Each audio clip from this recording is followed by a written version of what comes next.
The Assassin.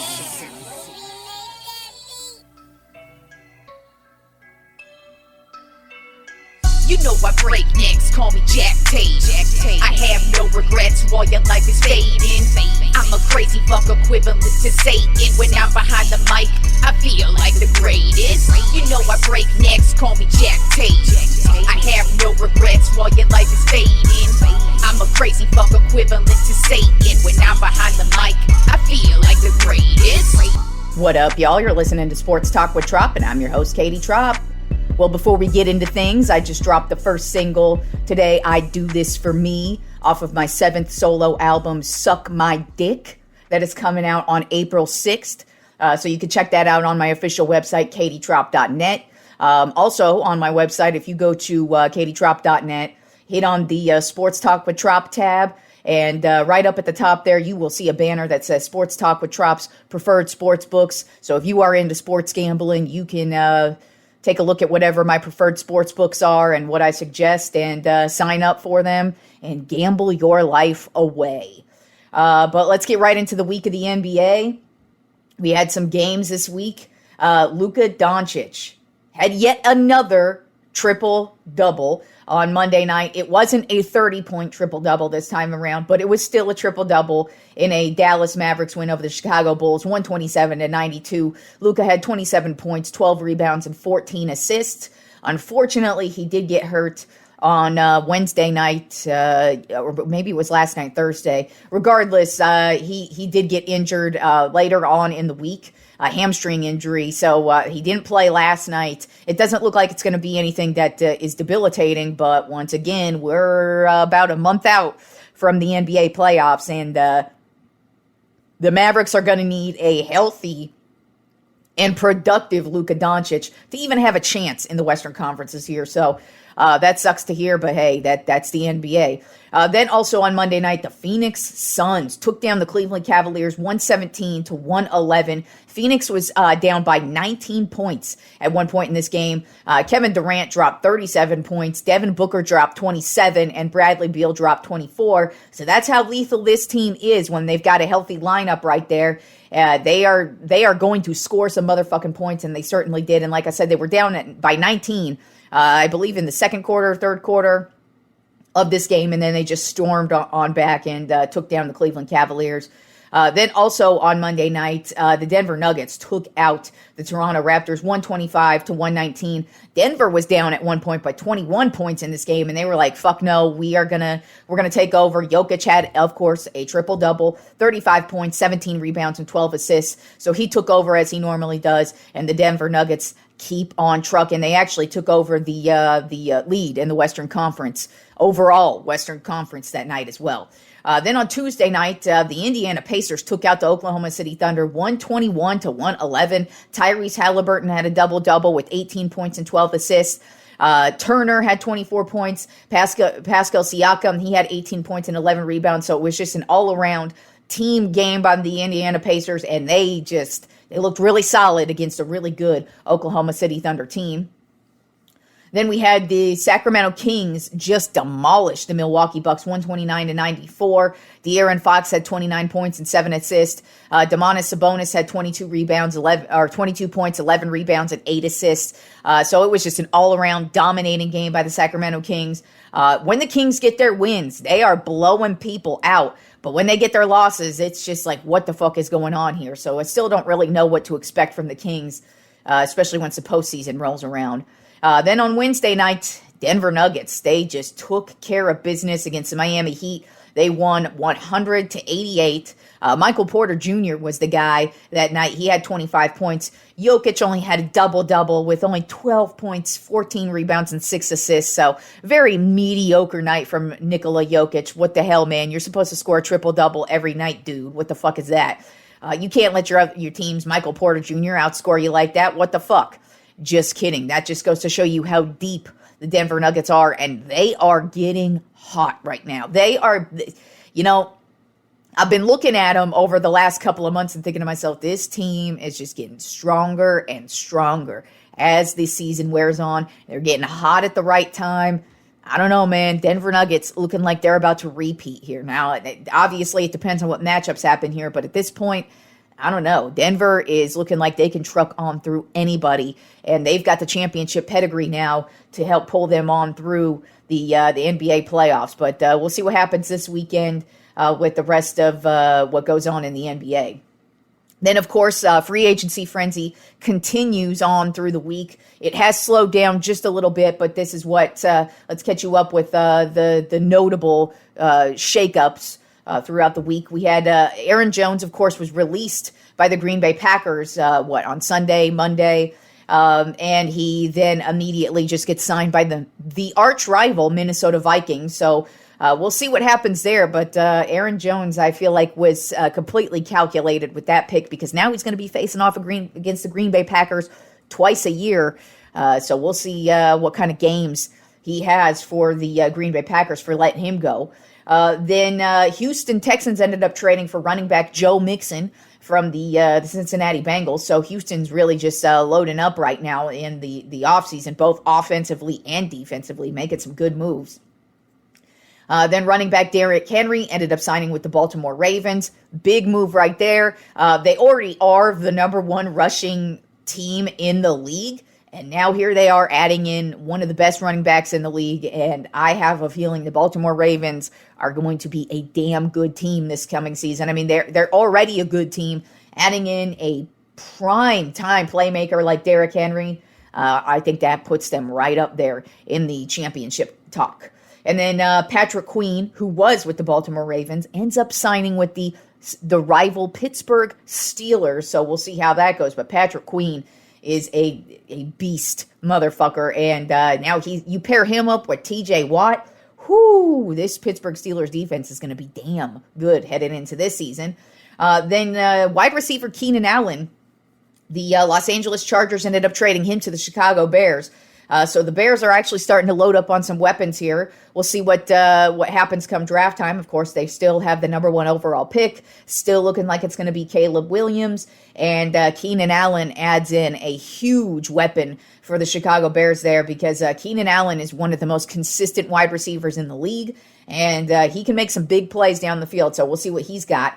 And then just breaking news today, defensive tackle Aaron Donald of the Los Angeles Rams has announced he is retiring after 10 seasons in the NFL. He is a 3-time Defensive Player of the Year. He is by far one of the greatest defensive tackles we have ever seen in this league.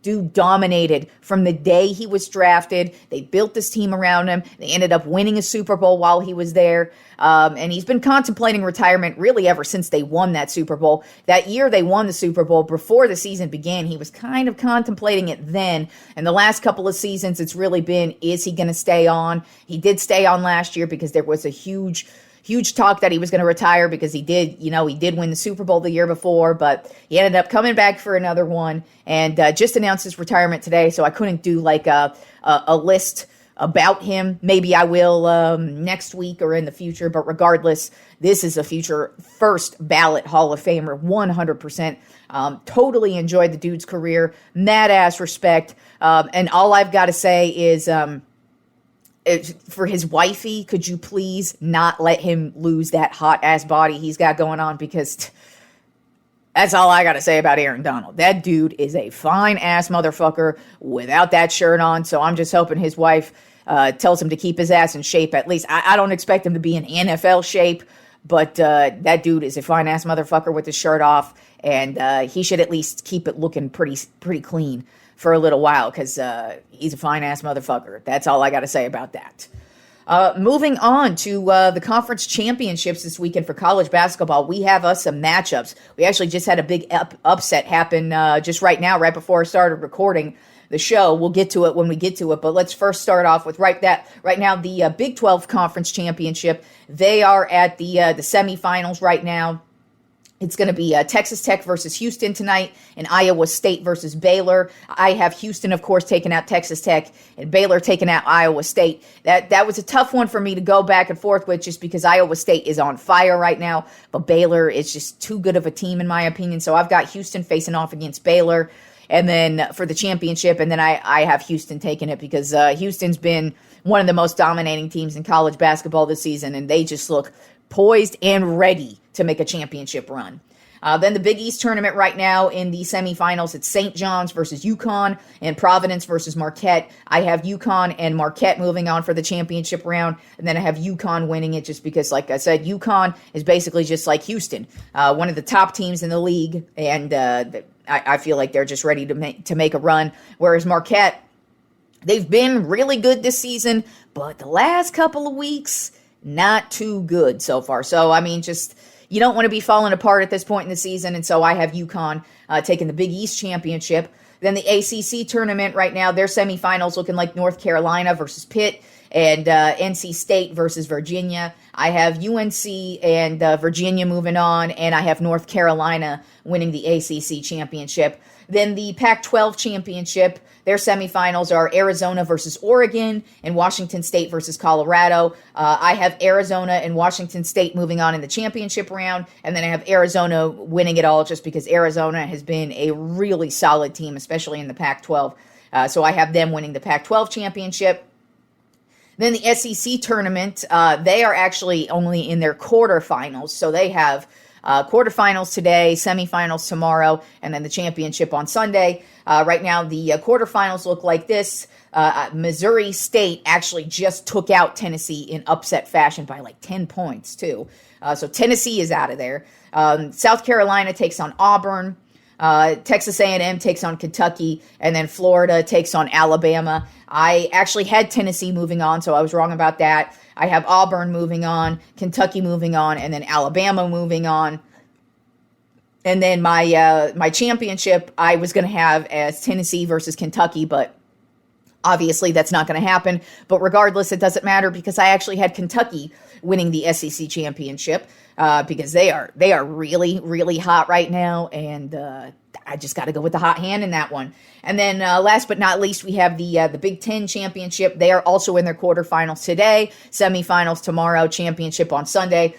We have Michigan State versus Purdue, Wisconsin versus Northwestern, Ohio State versus Illinois, and then Indiana versus Nebraska. I have Purdue, Northwestern, Illinois, and Indiana moving on. And then my championship I have as Purdue versus Illinois, and then I just have Purdue as the championship just because there has been no more consistent team in college basketball than the Purdue Boilermakers. And yeah, I don't know how my bracket's going to go, but I have a feeling Purdue could potentially be one of my championship picks. But we'll see, because brackets, we'll be talking brackets on Monday. How fucking crazy is that, and how fucking awesome is that? March Madness is next weekend. That is what we're going to be talking about, and I can't fucking wait. All right, now let's get into the Tropp 10 list this week. Over the last couple of weeks, I did the GOATs, the Tropp 10 NFL GOATs from the 1960s 2 weeks ago, and then I did the Tropp 10 NFL GOATs from the 1970s last week. So this week, we are doing the Tropp 10 NFL GOATs of the 1980s, and let me tell you, this list was very difficult for me to whittle down. Some of the guys I had to leave out, I'm like, fuck, I couldn't believe I had to leave you out. But you know what? You can't include everybody. And now, my top three, easy. Right off the bat, I knew exactly who I was putting at number one, and then I knew who I was putting right behind them at 2 and 3. Just because number one, the 80s was dominated by one player and one player alone. And when I get to number one, there are zero arguments of what player dominated the NFL in the 1980s. If you know, you know. And if you have any arguments against it, you are El Stupido, in my opinion. So let's get started with my top 10 NFL GOATs of the 1980s, beginning with number 10.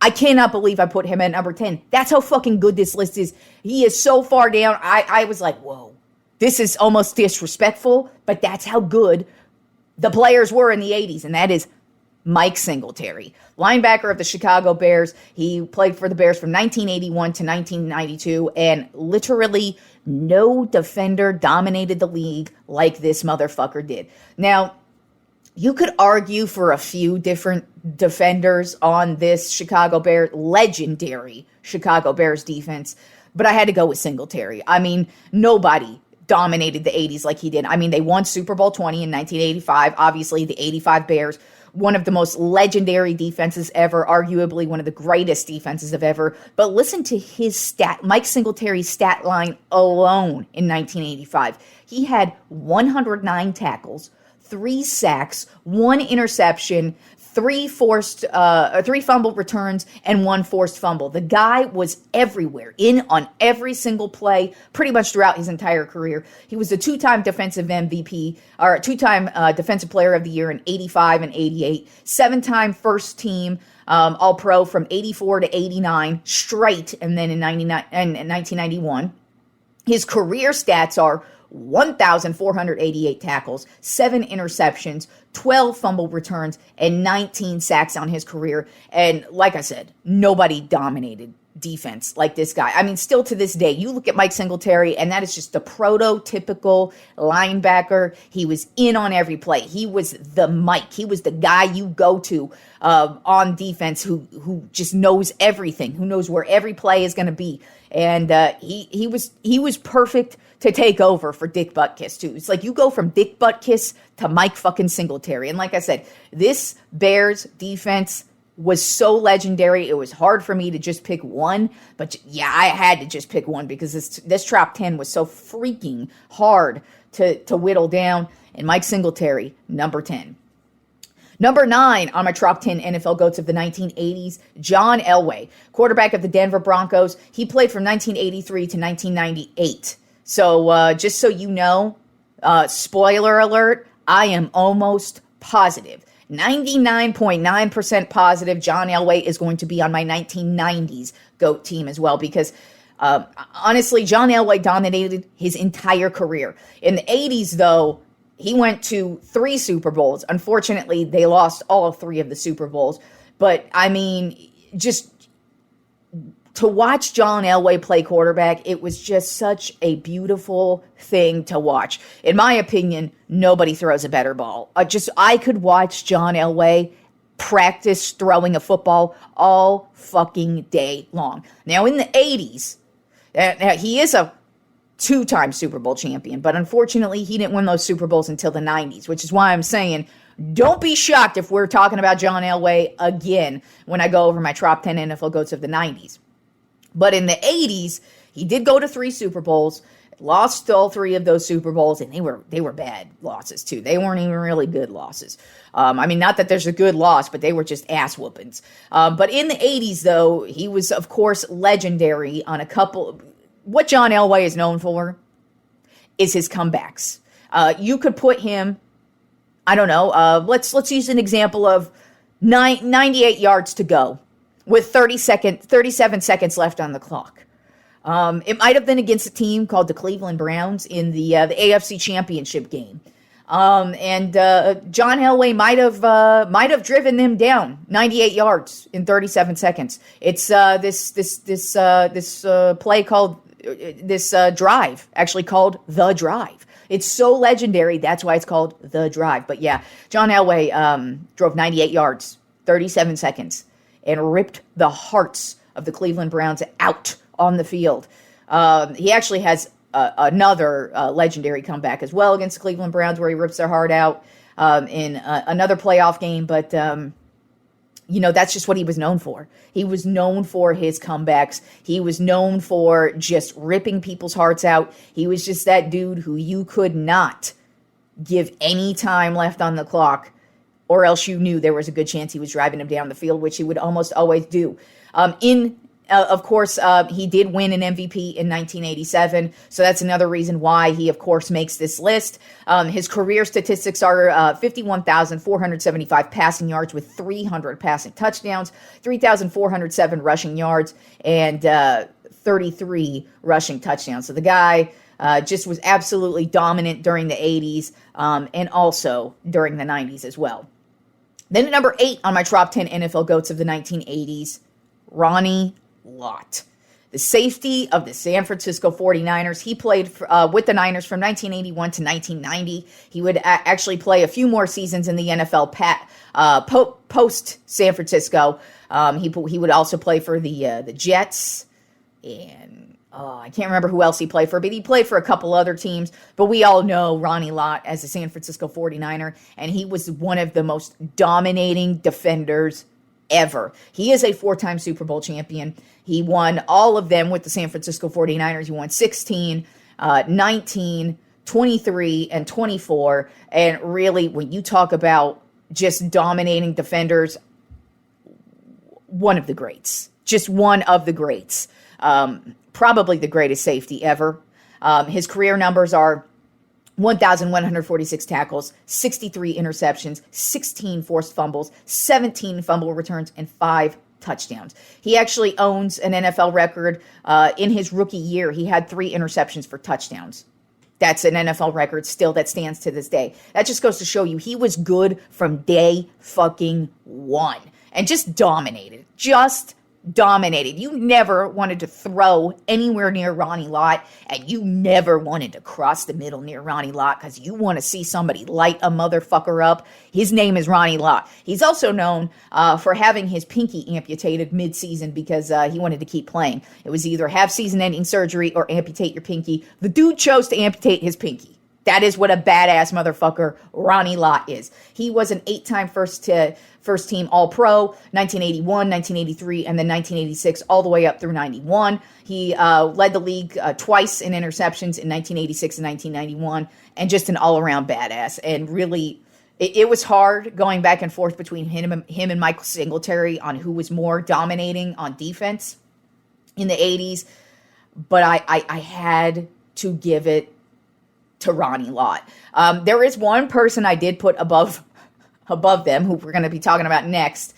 But I mean, it was hard. It was hard to choose this, but Ronnie Lott and Mike Singletary were just badass motherfuckers on defense and just dominated the 80s.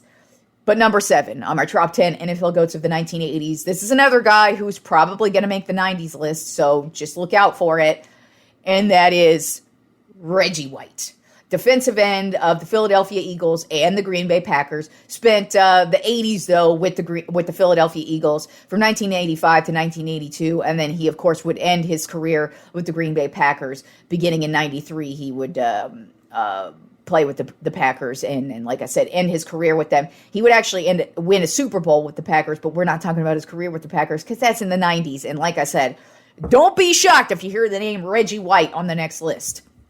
But his career numbers are 198 career sacks, 33 forced fumbles, 3 interceptions, and 2 touchdowns. I mean, really, one of the greatest defenders ever. Just ever. He actually owns NFL record of consecutive seasons leading the league in sacks. Twice he did that. And then he also has an NFL record of 10-plus sack seasons with 9 10-plus sack seasons. And then also he has an NFL record of who has the most 15-plus sack seasons. He has 5 15-plus sack seasons. So the dude just did nothing but terrorize quarterbacks his entire career. He was Defensive Player of the Year in 1987 and 1998. 8-time first-team All-Pro from 1986 through 1991, also in 95 and 98. When he led the league in sacks those 2 consecutive seasons, it was in 1987 and 1988. So really, I had to put him on here in the 80s because I was like, should I only put him on my 90s list? And I was like, well, no, man. Just the way he dominated the 80s was just as equally balanced as when he dominated in the 90s. I mean, Reggie White never fell off. It's hard to even describe if you didn't watch his career what a dominating force Reggie White was. And that's what I'm saying. Like, this list was so fucking hard for me because I'm like, how do I put Mike Singletary at 10 and Ronnie Lott at 8? Hell, John Elway at 9, Reggie White at 7. But see, with Elway, I feel like he dominated the 80s, but he was a winner in the 90s. So that's why it's like I wasn't feeling too bad to put Elway at 9 because he didn't win shit in this era, and there's a few motherfuckers ahead of him where I'm like, sorry, your Super Bowls and the way you dominated the 80s, I gotta put you above Elway. But we'll see where both Elway and Reggie land in the 90s list, because I'm pretty sure I'm putting them on there because they dominated the 90s and 80s equally. And Reggie, like I said, Reggie White never fell off. The dude just knew how to sack the quarterback. He was just so hard to block. Even if he was triple teamed, you still couldn't stop the dude. He was just watch yourself some Reggie White highlights if you gotta. You will not be disappointed watching Reggie White highlights. Then at number 6 on my top 10 NFL GOATs of the 1980s, Eric Dickerson, running back of the Los Angeles Rams from 1983 to 1987, and then running back for the Indianapolis Colts from 1987 to 1991. His career statistics: 13,259 rushing yards, 90 rushing touchdowns, 2,137 receiving yards, and 6 receiving touchdowns. He owns an NFL record for the most rushing yards in one season. He has 2,105 rushing yards in one season. His rookie season, he owns the NFL rookie record for most rushing yards with 1,808 yards in his rookie season, y'all. He almost ran for 2,000 yards in his rookie season. And then he also has the most yards in a playoff game with 248 rushing yards in a playoff game. So those are records that still stand to this day. I mean, Eric Dickerson, when I love watching Eric Dickerson run. He just like glides. It is one of the most beautiful sights you will ever watch. And I kind of feel like we don't hear about Eric Dickerson as much because back in the day, he really started having some contract issues with the Los Angeles Rams. And I kind of feel like it was one of those things where the media was bashing him. The front office was bashing him. And then they're like, get the fuck out of here. We're going to send you into Indianapolis. And then he also had some contract issues with them. So I kind of feel like he has a negative point of view with some people, but with me, he does not, because I was not around in that time. And also, you know me, get your money while you are in the NFL, or really, if you are an athlete, get your money while you can, because these owners, these front offices, they give zero fucks about you, and they will get rid of you as soon as they can, and they will make up all the reasons as to why you shouldn't get paid. So to me, I will never ever have an issue with motherfuckers trying to get paid. Now, if you hold out and you have negative things that happen to you after you hold out, like you get injured or you just have an overall bad season, that is on you. But at the same time, you got to get your money, and that's one of the ways you do it is by holding out. And so I kind of feel like Eric Dickerson doesn't get the same accolades as a lot of other running backs do, because I mean, when people talk about Barry Sanders, for example, the dude never won shit. He barely played in any playoff games, and yes, blah, blah, blah. He played for the Detroit Lions, and they didn't put anything around him. But you talk about him like he's a legend, as you should, and nobody really talks about Eric Dickerson in the same light, and I feel like they should, because he dominated the league. It's just he felt he should get paid, and he should have got paid because he was dominating the league. Like I just said, he almost had 2,000 yards rushing in his rookie season. Nobody does that. But anyways, back to his stats. He was Offensive Player of the Year in 1986, Rookie of the Year in 1983, 5-time First Team All-Pro in 83, 84, and then 86 through 88, 4-time Rushing Leader in 83, 84, 86, and 88. So, I mean, all the dude did was run. And he was just so difficult to stop. He was one of the greatest running backs to ever do it. And Eric Dickerson just dominated the 80s like no other. If he had some championships, I feel like a lot more people would discuss him. But I feel like, to me, it doesn't matter. You talk about Barry Sanders, and like I keep saying, you should talk about Barry Sanders, even though he didn't win any Super Bowls or even have a chance at winning a Super Bowl. Eric Dickerson did play in, I know for sure, one Super Bowl. I think just one. He might have played in two.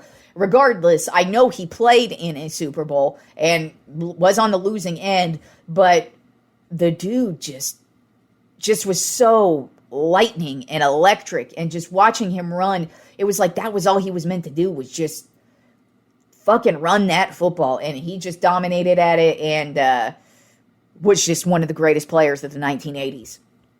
Then at number 5 on my top 10 NFL GOATs of the 1980s, Anthony Munoz, offensive tackle of the Cincinnati Bengals. He played from 1980 to 1992. And really, if you're putting together a list of just offensive linemen, it's really hard to argue against Anthony Munoz being at number one. Nobody was more consistent than this dude. He started 182 of the 185 games played.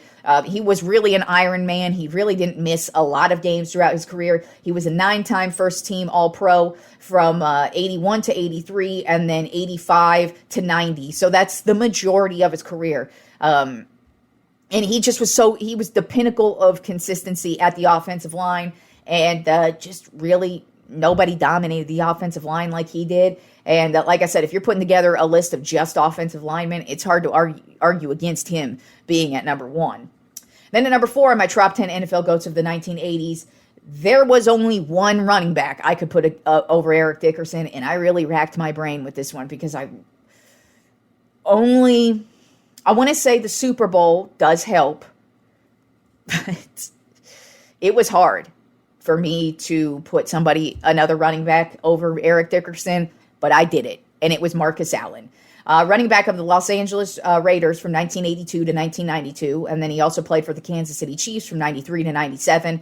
He won Super Bowl 18 with the Raiders, and was also the MVP of that Super Bowl, and has one of the most insane, memorable runs ever in Super Bowl history. Actually, just one of the greatest Super Bowl performances you will ever see. I can't remember exactly how many yards he had in that Super Bowl, but it was over 200 yards. So that's what kind of a dominating game he had. But I mean, to watch Marcus Allen, to me, really, it was hard. Like I said, hard to choose between him and Dickerson, because Dickerson was just as electric as Marcus Allen. But to me, Marcus Allen had a few more memorable plays where you're like, whoa. And he just really dominated the 80s to me. And like I said, I feel like for me, him winning the Super Bowl and being a Super Bowl MVP is the only thing that put him above Eric Dickerson to me. Marcus Allen's career stats, 12,243 rushing yards, 123 touchdowns, 5,411 receiving yards, and 21 receiving touchdowns. He was the MVP in 1985, Offensive Player of the Year in 1985, Rookie of the Year in 1982, and just what, if you really want to see some good ass running, Marcus Allen it is insane to watch some of the plays this guy made in his career. So fun to watch. And when I was rewatching some of the highlights of him, I'm like, damn, Marcus Allen was that dude. For me, I remember him as a Kansas City Chief, because obviously he played for the Chiefs from 93 to 97. So that's really, I was like in third grade in 93. So that's when I really started to watch football, was kind of like in the 1990s. 90, 91, 92, that era, it's starting to, that's when I really started to pay attention and watch and get to know things. So Marcus Allen to me was a Kansas City Chief, but watching him as a Raider, whoa, that guy was just electric and just fantastic. And really, do yourself a favor and watch his performance in Super Bowl 18. That guy was, he literally runs into a wall of defenders and then just turns the fuck around, which you should never do, and then runs up the middle and makes a touchdown. It is one of the most amazing plays, and he actually has quite a few career plays like that. There's one Monday Night Football game where he just has this insane, I think it's a 99-yard touchdown, I believe. I could be wrong, I could be thinking of somebody else, but Marcus Allen was just, boom, fucking phenomenal. Absolutely dominated the 80s, and really difficult for me to rank him above Eric Dickerson, but this bitch did it. All right, we got down to the nitty-gritty right here, guys. Number 3 on my top 10 NFL GOATs of the 1980s. I almost put this guy at number 1, but like I said, there was only one player to me that dominated the 80s more so than these next two guys I'm going to discuss, and this is Lawrence Taylor, linebacker of the New York Giants. He played from 1981 to 1993, won 2 Super Bowls, won Super Bowl 21 and Super Bowl 25 with the Giants, and there is no more feared defender on this planet than Lawrence Taylor. His career numbers are 132 and a half sacks, 11 fumbled returns, 9 interceptions, and 2 touchdowns. one of the only defensive MVPs ever. He won the MVP in 1986. He won Defensive Player of the Year in 81, 82, and 86. He was Rookie of the Year in 1981. So he was one of those players where he was exceptionally consistent as well, especially in the 80s. I mean, the 80s, he was the most feared defender you will ever see on the planet. He was an 8-time first-team All-Pro from 1981 to 86, and then in 88 and 89. So that's how dominating he was in the 80s. Like, boom. You could not stop Lawrence Taylor. I mean, really, he's the only one I could put above Singletary, Lott, and Reggie White. And it was difficult to do that. But, I mean, Lawrence Taylor is just absolute epitome of legendary linebacker, and just the way he dominated, the way he would scare dudes just lining up. So he would force false starts, and motherfuckers would be just shitting their pants just by looking at him because they knew he was going to serve them up some punishment. And really, just no defender really dominated the league more so than Lawrence Taylor in the 80s. And like I said, I almost put him at number 1, but it was really difficult to do that because, like I said, there's only one player who dominated the 80s more so than everybody. Now let's get to number 2 on our Top 10 NFL GOATs of the 1980s. I also could have put this guy at number 1, but I did not. He's going to make the 90s list. I guarantee you that. So, like I said, there are 3 guys on this list. Do not be shocked if you hear they are on the 90s list as well. Jerry Rice, wide receiver of the San Francisco 49ers. He played for the 49ers from 85 to 2000. He would ultimately go on and play for the Raiders for a couple of seasons and then the Seahawks. And just his career would kind of peter out towards the end there. But he is a 3-time Super Bowl champion. He won Super Bowl 23, 24, and 29. He was Super Bowl MVP of 23. And honestly, I didn't even have enough room on my paper really to write down everything that Jerry Rice has done in his career. But his career numbers are 22,895 receiving yards, 197 touchdowns. And then he owns the NFL record for most receptions with 1,549 receptions. He also has the NFL record for most receiving yards with 22,895. He also has the NFL record for most career playoff receiving yards with 2,245. He also has the NFL record for most 100-plus receiving yard games with 76 100 receiving yard games. He also has the NFL record for most 100-plus yard receiving yard games in the playoffs with 8. He also has the NFL record for most touchdowns with 197 touchdowns. He also has the NFL record for the most playoff receiving touchdowns with 22. He also has the NFL record for the most all-purpose yards with 23,546. He also has the NFL record for most all-purpose yards in the playoffs with 2,289 yards. And then last but not least, he also has the NFL record for most Super Bowl receptions with 33 receptions. Those are just the few NFL records that Jerry Rice owns. He also was a 2-time Offensive Player of the Year in 1987 and 1993. And then he was a 10-time first team All-Pro from 1986 to 1990, and then also from 1992 to 1996. Obviously, nobody dominated like Jerry Rice. Still to this day, I don't think there is a receiver that touches what Jerry Rice did. And watching Jerry Rice highlights, and I'm a Cowboys fan, y'all. I am a Cowboys fan, but guess what? I own a Jerry Rice jersey. I actually wore it on Super Bowl Sunday. I throw it out there every once in a while because I do have quite a few players who don't play for my favorite teams' jerseys because I just respect the game. And Jerry Rice, I love Jerry Rice. I don't care. I don't care how much he would torch the Cowboys up. He was so fun to watch. He was just a beautiful receiver just to watch him.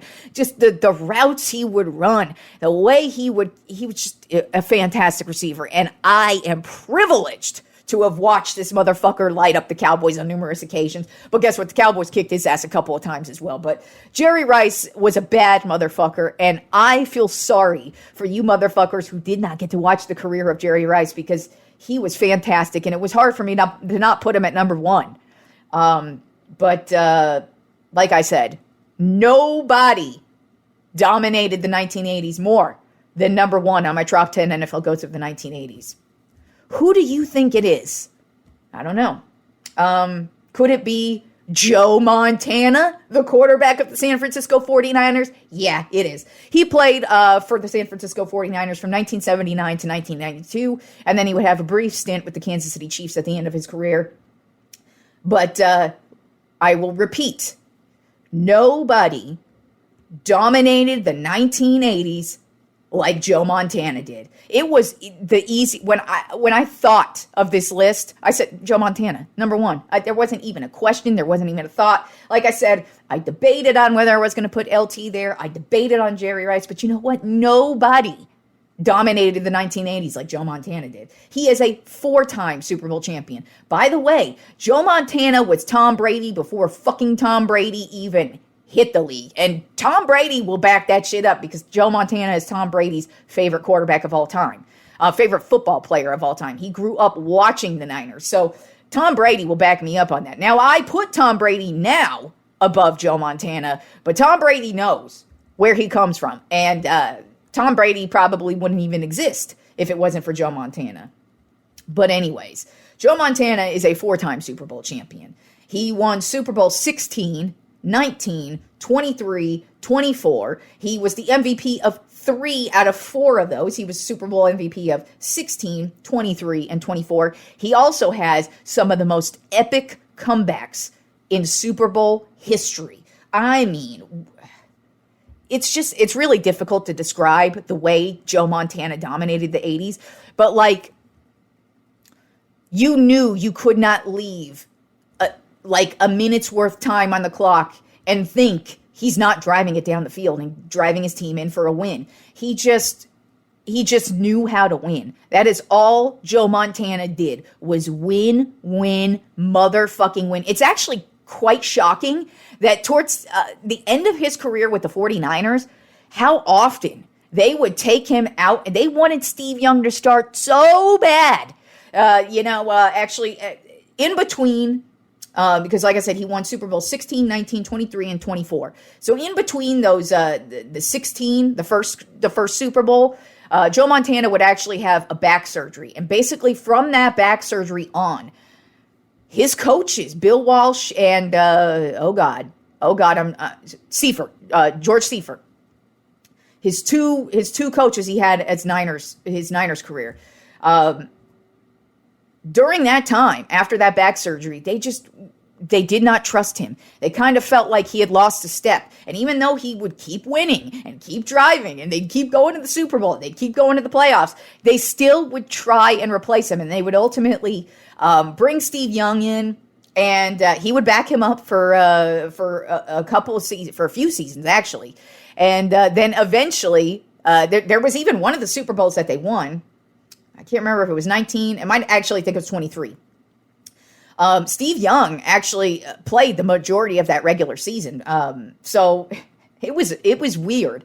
Like I said, I'm rewatching all the Super Bowls right now. And so to rewatch some of those seasons where they're actually like sitting Joe Montana at certain points, and they kept wanting to push Steve Young in, and eventually they did. And that's why he would end up with the Kansas City Chiefs. But when he went to the Chiefs, he took them to the AFC Championship game. So that's all Joe Montana did, was win. No matter what he did, when he was with Notre Dame in college, that's all he did was win. He comes to the NFL, that's all he does is win. He dominates the 80s, and he still had hardships. That's why you can't, even though you're the best in the league, you can't ever sit pretty and act like it's all good, even though you're winning, like Joe Montana did, because he had Steve Young breathing over his fucking shoulder. And if he even broke his fucking pinky toe, he knew they were putting Steve Young in. So Joe Montana even had to battle for his career.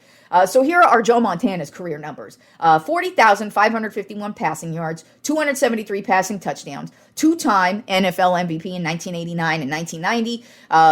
He owns an NFL record for the most playoff touchdowns with 11 playoff touchdowns. He was Offensive Player of the Year in 1989 and 3-time first-time All-Team in 87, 89, and 90. And I cannot reiterate enough, No player dominated the 1980s more than Joe Montana. You couldn't even fathom a player being as touching even what Joe Montana did. And then Tom Brady, of course, not only reached what Joe Montana did, but went above it. And then we also have Patrick Mahomes now, who's kind of creeping up in that same echelon of, oh shit, he might be joining this this crew of Montana, this upper echelon of Montana and Brady. So it's going to be interesting to see how Mahomes progresses throughout his career. But to me, with Montana, like I said, he dominated. But they were doubting the shit out of him. And eventually he would get traded to the Kansas City Chiefs, the greatest quarterback, one of the greatest quarterbacks ever to play the game. And at that time, he was the greatest quarterback. And Niners fans, they were not happy with Steve Young being the starter, too. I mean, even Steve Young, he had to deal with a lot of bullshit leading up to him finally winning a Super Bowl in 29. So it's just really crazy to hear those stories. But at the same time, that's why Tom Brady's entire career, you would hear him at the podium say, you have to fight for your spot to be the starter every single day. And there's no truer thing than that, because you look at Montana. Steve Young breathing over his shoulder. Same thing I mentioned when I was talking about Roger Staubach. You wouldn't think they're going to sit Roger Staubach, but his entire career, Tom Landry doubted him and was always putting him in, putting him out. No, we're not going to play you. No, we need you to be a pocket passer. So that's just the way the league is. When you hear these guys talk about battling for their job every single day, they did. And even the greats did. Even my number one, Joe Montana, got traded his ass away from the Niners. But nobody, and I reiterate, nobody dominated the 80s more than Joe Montana. So my top 10 NFL GOATs of the 1980s are number 10, Mike Singletary, number 9, John Elway, number 8, Ronnie Lott, number 7, Reggie White, number 6, Eric Dickerson, number 5, Anthony Munoz, number 4, Marcus Allen, number 3, Lawrence Taylor, number 2, Jerry Rice, and number 1, Joe Montana. That is my top 10 NFL GOATs of the 1980s. So enjoy this exciting weekend of sports, and I will talk to you fools on Monday.